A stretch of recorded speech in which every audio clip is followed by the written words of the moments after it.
Se plaindre n'a jamais résolu aucun problème. Bonjour, j'espère que vous allez bien.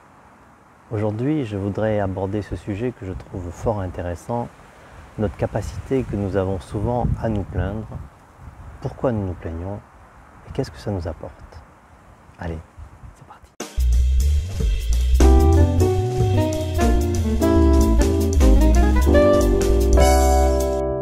Alors j'aimerais commencer par une question. Si vous avez autour de vous deux personnes, une qui se plaint de sa journée, de son mari, de son boulot, de sa femme, de ses enfants, et une autre à côté qui est super joyeuse, qui est pleine de vie, qui rigole, vers laquelle préférerez-vous aller? Moi personnellement, vers celle qui rigole, celle qui est pleine de joie, pleine de vie, parce que je me dis que là au moins je vais passer un super moment, ça va être top quoi. Alors que l'autre, elle va me faire un petit monologue où elle va finalement me déverser toutes les ondes négatives qu'elle a pu recueillir ou générer elle-même tout au long de la journée. Et en fait, les deux cas sont très différents. Si je passe une heure avec celle qui va rigoler et qui va s'amuser, je vais ressortir de là bien en joie, avec plein de bonne énergie. Et si je passe une heure avec celle qui va se plaindre, je vais ressortir de là abattu. J'aurais récolté toutes ces mauvaises ondes et je les aurais du coup en moi. Posez-vous cette question. Et quel type d'individu vous êtes? Est-ce que vous êtes celui qui se plaint ou est-ce que vous êtes plutôt celui qui est en joie? Et du coup, à vous poser cette question-là, demandez-vous ce que vous renvoyez aux autres. Et j'aimerais du coup commencer cette vidéo en parlant d'un cercle vertueux ou alors d'un cercle vicieux. Quel type de personne allez-vous attirer autour de vous? Si vous êtes plutôt dans la plainte, quel type de personne allez-vous attirer plutôt autour de vous si vous êtes dans la joie? Il est fort probable que lorsque vous soyez dans la plainte, vous soyez dans un cercle vicieux où on descend dans les abîmes de la négativité. Et à l'inverse, il est fort probable aussi que lorsque vous soyez dans la joie, vous rentriez dans un cercle vertueux qui attire plein de belles choses. J'ai commencé cette vidéo par une phrase que j'aime beaucoup: se plaindre n'a jamais résolu aucun problème. Eh bien oui, bien sûr. Alors par contre, il faut faire attention à deux choses. Il y a parler de certains problèmes à votre entourage pour essayer de les résoudre. Et ça, surtout, n'arrêtons pas de le faire. Parce que partager ces problèmes, c'est éventuellement récolter des points de vue, des solutions, de l'aide, du soutien. Ça, c'est très bon. Et ça, c'est fructueux, c'est utile, c'est intéressant. La plainte, c'est pas ça. Quand on se plaint, on n'attend rien de l'autre, si ce n'est finalement qu'il nous écoute et qu'il reçoive notre flot d'ondes négatives. Au passage, c'est pas très respectueux de l'autre. Lorsqu'on va se plaindre auprès de notre, on le considère comme une poubelle à ondes négatives. Moi, ça fait longtemps que ça, je veux plus jouer. C'est pas ça qu'on attend des relations avec les autres. Et je reviens du coup à la remarque que je faisais tout à l'heure. Quel type d'individu vous attirez lorsque vous êtes dans la plainte et quel type d'individu vous attirez lorsque vous êtes dans la dynamique et dans la joie? Alors si je reviens, se plaindre n'a jamais résolu aucun problème. Eh bien oui, parce que lorsque vous vous plaignez, vous n'êtes pas du tout dans l'action. Vous n'êtes pas du tout dans la résolution d'un problème. Si vous avez un problème à traiter et que vous passez des heures et des heures à vous plaindre sur ce problème, vous ne résolvez pas le problème. Vous perdez juste du temps, de l'énergie, de la motivation, et vous descendez dans les abîmes peut-être de la déprime. Alors qu'à l'inverse, si vous avez toujours le même problème et que vous ne vous plaignez pas, et juste vous retroussez les manches pour résoudre ce problème, que ce soit un problème, je ne sais pas, relationnel, un problème de boulot ou autre, se plaindre n'a jamais résolu aucun problème. Et puis avez-vous remarqué la chose suivante? C'est quelque chose, moi, qui m'amuse beaucoup. C'est qu'en fait, il n'y a pour moi aucun lien avec le taux de plainte qu'une personne peut avoir et le taux de soucis. Moi, autour de moi, je connais des personnes qui ont eu une vie très très dure, qui ont failli mourir plusieurs fois, qui ont d'énormes soucis. Ils ne se plaignent pas.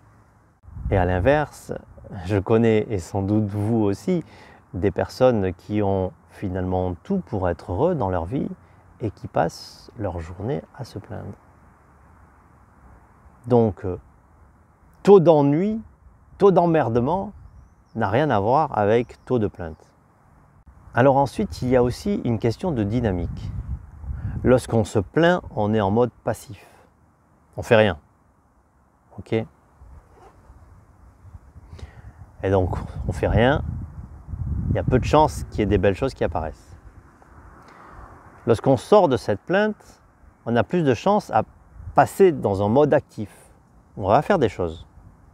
On va construire des sujets, on va mener des projets, on va organiser des week-ends, des voyages, on va avoir des loisirs. Et là, on va rentrer dans une dynamique qui est très vertueuse. Et cette dynamique, tout naturellement, elle va nous apporter des choses beaucoup plus sympas dans notre vie que si on reste assis dans son fauteuil à se plaindre sur sa journée, son mari ou son voisin. N'est-ce pas? Alors je vous invite à réfléchir à ce que vous cherchez lorsque vous vous plaignez. Quel est votre besoin? Puisque se plaindre ne va pas résoudre votre problème, qu'est-ce que ça vous apporte? Qu'est-ce que vous récoltez lorsque vous êtes dans un mode de plainte? Prenez un peu le temps de réfléchir et puis éventuellement vous me le notez dans les commentaires si vous souhaitez le partager. De mon point de vue, lorsqu'on est en mode de plainte, on se place dans une situation de victime. Vous connaissez le triptyque, bourreau, sauveur, victime. Et voilà, lorsqu'on se plaint, on est dans un mode de victime. Et tout ce qui nous arrive, finalement, ce n'est pas notre faute. C'est la faute des autres. Et donc, on n'a rien à y faire forcément, puisque ce n'est pas notre faute.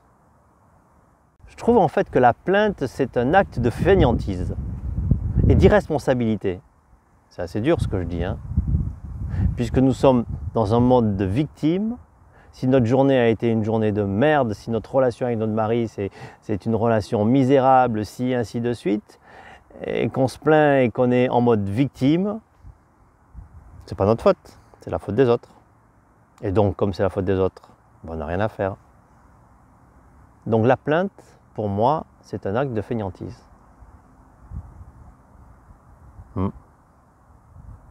C'est dur, hein? Mais réfléchissez si c'est pas un peu vrai. Écrivez-moi dans les commentaires si vous êtes d'accord avec moi ou pas. Un acte de fainéantise et finalement aussi d'irresponsabilité, puisque si j'ai passé une journée misérable, si la relation avec mon mari, mon voisin n'est pas bonne et ainsi de suite, ce n'est pas ma faute, je n'en suis pas responsable, c'est forcément la faute de quelqu'un d'autre. Et donc il y a en fait toutes les chances pour qu'il n'y ait absolument rien qui évolue.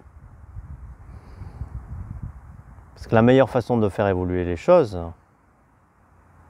c'est de changer. Vous vous souvenez la phrase du Bouddha qui dit « Soyez le changement que vous voulez être dans l'univers ». Mais aussi, en termes psychologiques, toutes les pensées systémiques, où en fait, lorsqu'on évolue soi-même, on fait évoluer un système. Le système, c'est les relations qu'il y a autour de nous. Parce que je vais changer, je vais faire évoluer le système avec mon mari, le système avec mon patron, le système avec mon voisin.